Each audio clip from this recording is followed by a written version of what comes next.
Oh, hello guys. Welcome back. It's been a little while since I've done a little one-to-one with the camera. So yeah, welcome back to the channel. My name's Mark, table tennis player, enthusiast. I mean, man, come on, whatever you want to call me. Just for a little update, really, as to how Keynsham Table Tennis Club has got on, if I can get my words out today, and just, yeah, how my little world has been down here in the southwest full of table tennis. So I guess I'll start off by being quite humbled in different reasons for this video, might even be the title. But yeah, just a few weeks ago we had, I was humbled for a couple of reasons. So a couple of weeks ago we had some players up for the first time. It must have been a wizard called Harry and his mate Magical Dan, who came up and yeah, was fantastically good at table tennis basically, especially Dan. And yeah, it was kind of humbling because, you know, sort of when a player, certainly a social player, comes into the room for the first time, it can be quite intimidating for them. And then, yeah, he managed to beat everybody in the room and just a really chilled out, really nice chap. Very unconventional shots, but yeah, he shocked and humbled, I guess, everyone in the room with how good he was. And he just wanted to, you know, sort of play socially with his mate Harry. And yeah, both of them took on feedback and kept asking the right questions really, really well. And then just like magic, poof, they've disappeared. So if you guys are watching out there, hopefully you'll come back at some point. But yeah, that was a great experience to play a player who, yeah, had a really good reach, really good eye for the ball, and a fantastic attitude coming into the room. So that was humbling in a way that I guess from a pro point of view, that a social player can come in and dominate a room like that. But yeah, that's different kind of humbling. And then again, a different type that I felt later on that evening actually is one of our players who's about to go off university. I won't give away which player it was, but they basically said if it wasn't for me, then they wouldn't be playing table tennis, wouldn't be seeking it out to play where they go on their adventures off to uni next to do their further education. Got a few leavers this year actually. So yeah, that was really humbling for you know, a different reason. So that was really nice to hear, and yeah, I really appreciate that feedback. And yeah, I've seen them through since they were a very small child all the way through to yeah, a larger man now, I guess. Yeah, so that was quite cool to see. Quite yeah, quite yeah, quite kind of jokey almost. So yeah, really great to see that feedback. So appreciate that. And then I got humbled in, I guess, another professional way.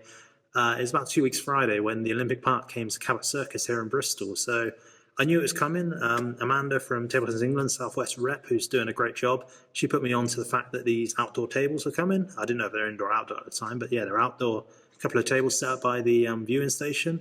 And yeah, I knew they were there on a Friday. Came down with my bat thinking, oh, let's see who's knocking about, see if anyone wants a cheeky knock on lunch in my computer geeks gear. And lo and behold, there was TTD's The Beast, or Louis Price, from here in Bristol. So he was down there in his full England kit, giving a bit of a demonstration and a bit of one-to-one. So I met his dad, Chris, as well, who very kindly shared me a picture, which may well be the thumbnail for this, I don't know.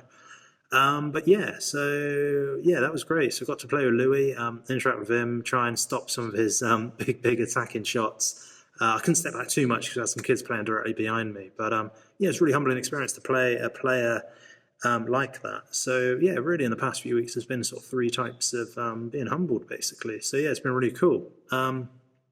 Talking about Humble as well, big shout out to James Humble.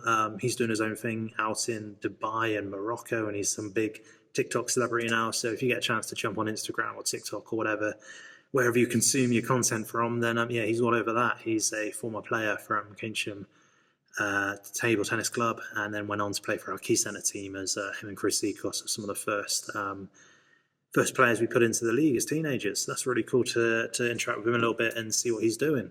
But yeah, then otherwise club news. We do have new kit. I'm wearing the old kit at the moment, but yeah, I've been sort of testing, especially in this heat, certainly been testing the new kit. We did 3 designs. One like pure yellow one yellow and black, and one black and grey. The black and grey, I think, looks the smartest hands down. Again, I'll try and flick up some pictures on here if I can, or at least put something out later about it. But yeah, I think it looks good. It's a kind of recycled material as well. So we're going to be retailing those at £30 a shirt. I haven't done any advertisements yet or put a link up or anything, but they will be very, very soon. And people not just from here in Keynsham can buy them. If you're in the southwest, if you're in England, even if you're abroad, I can send them out to you. Again, if it's a little bit further away, then there will be some postage involved. But yeah, it just kind of helps the club tick over with funds, and also makes us look really smart and really sort of, I guess, professional when we're playing. Because my problem with table tennis is that kind of a lot of individualists and a lot of people that maybe haven't been in a team environment before play. There's no criticism, it's just the way it is. And we kind of keep our community very, very quiet. Here in the UK especially, I mean on the continent and in America maybe it's a little bit different, and Ping Pod coming over here maybe changes that a touch. But on the whole, your local table tennis league is extremely quiet, it's not well advertised, and it's very big inside the community. You can have a great laugh with people inside of a table tennis community, but I want to kind of bring the sport to everybody and anyone, because anyone at any age, at any stage of their life, almost of any sort of physical condition, can pick up a bat and enjoy a game, with an able-bodied or another disability player themselves. So yeah, I think it's a really powerful thing, table tennis. It brings a big smile to people's faces as well. I mean, I think we underappreciate that. I mean, I think I've said it on this channel before, but one of the best comments I had when I was doing a bit of research into why people play table tennis here in the southwest, and a chap that I hold in very high regard, basically said that he plays for the enjoyment and the smiles. I mean, this is a chap that can win all of the local league stuff he wants. He can, do as well as he wants. He could be big and bragging about it, but he's a super, going back to the theme, humble guy. And yeah, his answer was really good, really positive. Just to play for this smile and enjoyment on your face. So maybe that's something I should do more on these videos, but I feel a little bit awkward sitting in a abandoned hall talking to whoever's listening out there now. But yeah, so kit will be out. Try and make it so that it looks professional and nice, so that we can wear it in and around the community, be that Bath, Bristol, Keynsham, wherever. Basically, again, people from further afield can help support, and in that way you'll be helping support, buying new balls, new nets, tables, just anything with the club basically. So yeah, that's really cool, and we're getting it made, not just recycled material, but getting it done by a local print and embroidery place as well, Kitco, who have sponsored one of our tables in the past, which I think it's time to actually ask for more sponsorship now, because that's all being renewed. So yeah, really exciting really. So the carbon footprint will be small as well, because I can just literally walk down and pick up a box of the pre-orders when they come in. But yeah, otherwise tonight, as you can see, nice and sweaty, so I had a really good turnout tonight. I think there was 14 of us in the room, 15 with me. So we kind of split the room into two, if you like, on 3 tables, split it into 2. So we had one table of 5 people that didn't want to be involved in a little competition we were running. So they did their own thing on one table, a bit of doubles, a bit of singles, nice sort of mingling on there. And then the other 2 tables, we had a little tournament going on, which this, I don't really want to edit too much of this. I want to get out quick, but let's see who won the groups. So it looks like, I'm doing this live now.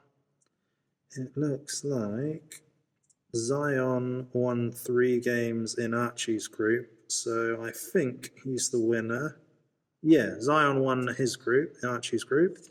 And on the other side of the draw, where I was, it was pretty close, but Andy Quinn absolutely mopped up. So yeah, really close games in that group, but Andy Quinn, our original teenager, mopped up that group. He won all of his. So the way it works is a handicap. So, if Andy was on 3, I was on 0, Andy would start on 3.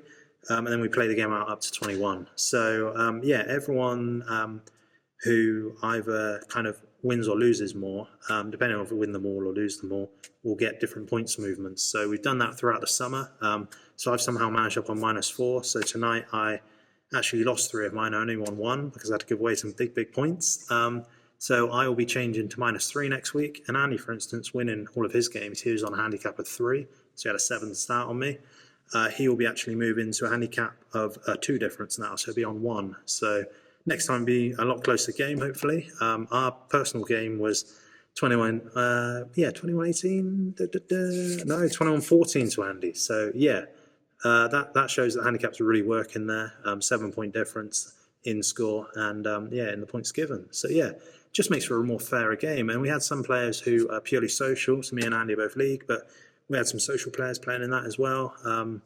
And also a few guests tonight. So we've had Tom and Zoe in tonight. along with a different Antonio. We sometimes get another Antonio coming. And who else did we have? We had the referee returned. And we had Lionel as well. So Lionel was one of our original Keynsham TTC Summerdale members. We came along for, I think, the third time in about 6 weeks or so. So he's starting to get back into coming now. So yeah, hopefully, Lionel, you enjoyed it tonight. And the rest of you, Zoe, Tom, everyone else that came, really enjoyed it tonight. And yeah, I think I'll leave the video there because it's been 10 minutes. It's been quite long.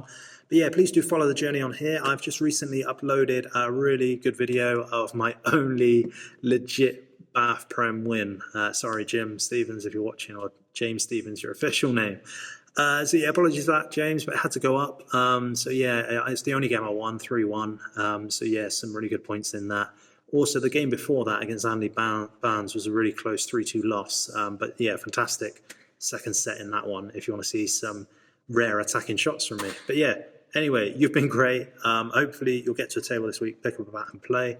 And I'll see you all very, very soon. Just make sure you like, subscribe, share, comment, all of that good stuff. And I'll do my very best to get back to you. Many thanks and see you soon. Cheers. Bye-bye.